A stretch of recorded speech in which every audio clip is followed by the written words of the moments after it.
Bai, behaz gaia ginuen eskual kulturaren beroketa lanak gertuko komunitatean, eta beraz ni amikuseko adibideaz mintzatu naiz gehien bat, iparraldekoaren testu inguruan.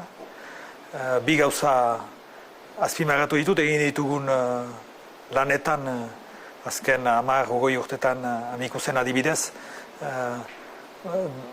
ulertzeko bada alabainan bi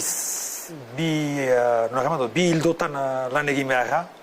Uste dut eskual kultura edo eskuara hizkuntza bezala tratatzearen behar ordua edo ikuspuntu bat, eta bigarrena da ere talde dinamiketaz kasu egitea edo baliatzea edo bederen elikatzea hobeki egan.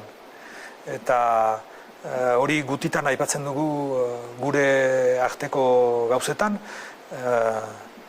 ezin da ulertu ekintza bat, nun aldaketa soziala eragin nahi den, eta gure kasuan da ulertu behar da eskuara ez da desagertua, baina zukoratua da asko,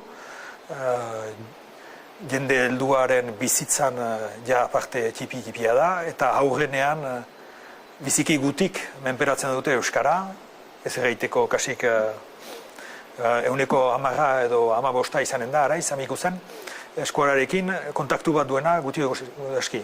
Odan, aldaketa sozial bat nahi dugu eragin, gure historia delakoa dela, ezin da ulertu hori jenden ekintzari gabe, eta jenden ekintza behar da hasi talde lanetik, eta talde lana ere alde batetik proiektua da, proiektuaren definitzea, baina ere jendearen parte hartzea.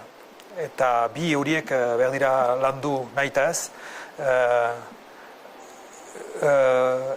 animazio lana da eta denbora borean formakuntza ere, jendea implikatuak behar duzen ditu, egan eta berea behar du aurkitu helburuetan, ena behar du ere berea landu helburu horiek buruz. Eta badugu esperientzia asko, hainitz, talde lanetan, minberak hainitz ere, izan dira krisi hainitz gure elkarteetan, elkarte guzietan izaiten dira, ez bakarrik gureetan. Krisi horieta ikasi behar da, eta ahal bada gauzak bideratu, krisiak izan beharrean minberak eta hauskorrak, diferentziak, jenden arteko diferentziak ekartzen dituzte, krisi horiek.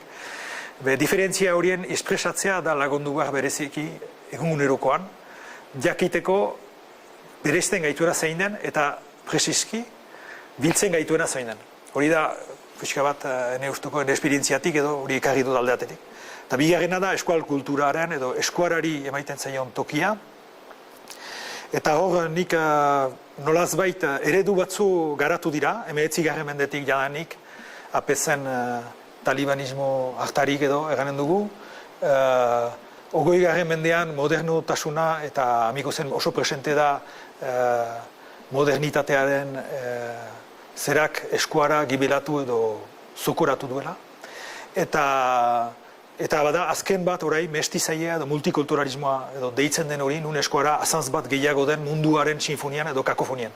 Eta hor paradigma aldaketa proposatzen dut, da eskuaratik eta eskuaraz deitu den gauza hori, deitzen den gauza hori, eta ez da eskuaraz egin behar da jadanik, baina eskuaratik ere. Eta hori da, seiatzen duguna, azken urteetan, dela libertimendu, dela eskuara elkarte, dela nitakita ze mendi ateraldi edo gauza batzuetan islatzerat, eta denbora berean ekintzak eramanez, eta denbora berean jendearen formakuntza bide hortan, eskualdun oso, hiztun oso izaiteko bidai hortan, norberak bere komplexak usatu, 19. 20. ala 21. mendeko kolonial edo diglosiko egoera horiek pixka bat dekontaminatu gure buruak eta bilatu eskualtasun bat hizkuntzaren gainean finkatua betidanik izan den bezala.